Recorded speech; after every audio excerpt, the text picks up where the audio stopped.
Slipperiest Memory. Life-giving force unseen and hidden away in vibrations and sound of skateboard wheels and the sun bouncing off concrete. My hands, a silent jungle of prestigious colors and stories. To understand it more clearly, I fold my skin like paper mache and my mind like a paper airplane. To feel the sun more fully, I strip off my layers of self-doubt and distrust in pursuit of some unplanned-for victory. In the sense of making gauze out of stone and lavender, out of broken glass and porcelain, that is how I cry now. Full of unconditional love and inconsequential faith, full of saliva and tips on space travel, teetering on demigod status. Images of idols held up in hot yearning of some insubstantial, intangible evidence that we are still good without a second opinion.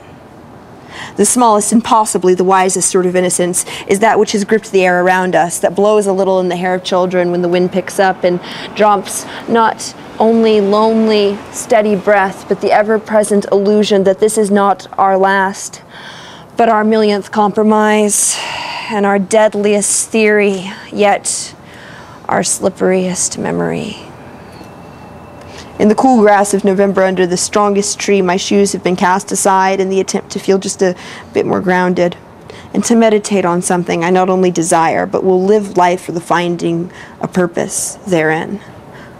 Unwalked upon ground, unforeseen fate, unwinding path, unrecorded wisdom, unturned stone, where will all this take the most unstable of stabilities, in search of the deepest of buried common ground and underestimated in fallacies, perched on balance with one ass cheek and the verge of anxiety with the other, always here, and I have ultimately overcome and created a tepid, unearthed hearthstone ripped from a cradle of roots and taken as a souvenir of the great body cast, the great escape from the comfort zone which was instinctually placed as opposed to foraged or whittled, to correct because, honey, nothing was ever broken. It was simply ignored or unnoticed, completely in the outcasts of thought and unfinished poetry. Left blank like any other remnant of forgotten monologue in your head or crumpled in the attempt to change your mind. I grit my teeth as not to let the words repeating of my thoughts escape and make their way into the attention building between me and someone I see, such a gorgeous light around. Between me and someone I can feel the energy of, at least 10 feet behind me. This is not just knowledge of presence. This shocks one around the chest area and neck like nothing could be lonely, and sounds are composed into physically experienced energy. Converted here, I stand with outreached hands again.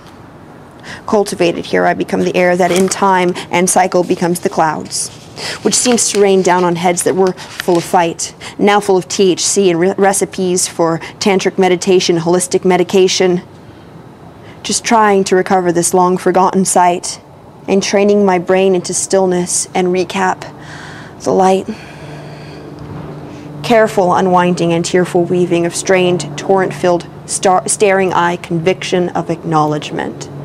Just tightening my scarf around my neck where your fingers used to be.